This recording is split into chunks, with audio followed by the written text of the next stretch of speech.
Hi, everyone. Judge Andrew Napolitano here for Judging Freedom. Today is Thursday, October 6th, 2022. It's about 4 o'clock in the afternoon here on the East Coast of the United States. The White House has just announced that President Biden will sign 6,500 pardons. I don't know if he's going to physically sign all of them, but he will pardon 6,500 people who have been convicted under federal statutes for simple possession of marijuana. Simple possession means possession and use. It doesn't mean distribution. The president has long been an opponent of prosecutions for simple possession of marijuana. At the same time he's doing this, he's asking the 50 state governors to do the same. Now, not all governors have the same pardoning power that he does. Most do. The president, of course, can't pardon a state conviction. He can only pardon a federal conviction. I'm glad he's doing it. The marijuana prohibition was a terrible experiment, which ruined far more lives by incarceration than it did by the use or distribution of this.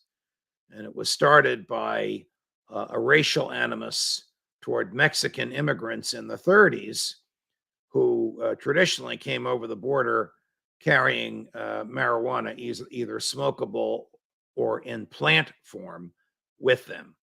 And it was an animus toward this type of immigration and what these folks were bringing with them culturally that resulted in the federal government enacting marijuana as a Schedule I drug. Schedule I drug means prohibited for all uses, by all purposes, for all uses and all purposes under all circumstances. You can get a license to use a federal license to use a Schedule I drug in a laboratory. You can get a license to use it if you are testifying in court about what it is. But other than those narrow circumstances, you can't.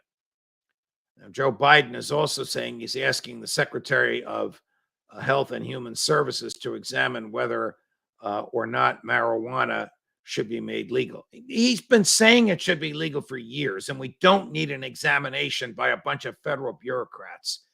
Chuck Schumer, and I agree with him on next to nothing, has introduced every year legislation to take marijuana off of Schedule I, which means it's no longer a federal crime. 37 states have made it lawful. It's about time the feds did the same. So, Joe, go all the way. Don't go half the way. Forget about the study. Forget about the Secretary of Health and Human Services. Forget about the Attorney General and his opinion.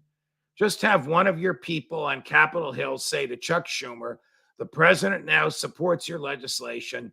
Let's get all the Democrats in the House and the non-Victorian Republicans in the Senate and the non-Victorian Republicans in the House, and once and for all, we'll do the right thing on marijuana. I don't use it. I'm terrified of it, but you own your own body. You have the right to put in your own body whatever you want. Okay.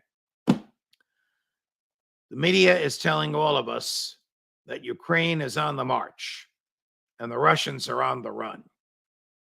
If you're a regular viewer of Judging Freedom, you know that our two most highly rated guests, Colonel Douglas Macgregor and former Marine Corps Major, he would shudder that I'm saying former, because Marines think they're Marines forever, Scott Ritter, have been arguing that Russia can't lose and Ukraine can't win. And so people are saying, where's Colonel Macgregor? Where's Scott Ritter? And lately, a lot of you have saying, where's Scott Ritter?